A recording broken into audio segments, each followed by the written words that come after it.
আসসালামু আলাইকুম গাইস। এখন আমি আকাশ থেকে শুরু করি সবসময় ভিডিওটা। তেল দিয়ে দিলাম।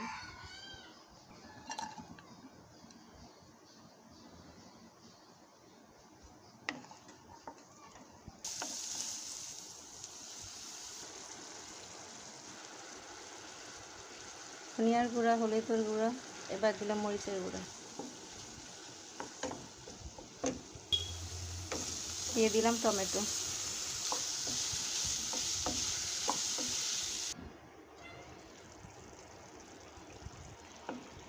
তরকারিটা কষিয়ে দিলাম টমেটোগুলো। গাইস, আমি আজকে মাছ ভেজে দেব না, বিভিন্ন মশলা দিয়ে মাখিয়ে রেখেছি, সেগুলো দিয়ে দেব। হয়ে গেল মাছের তরকারি।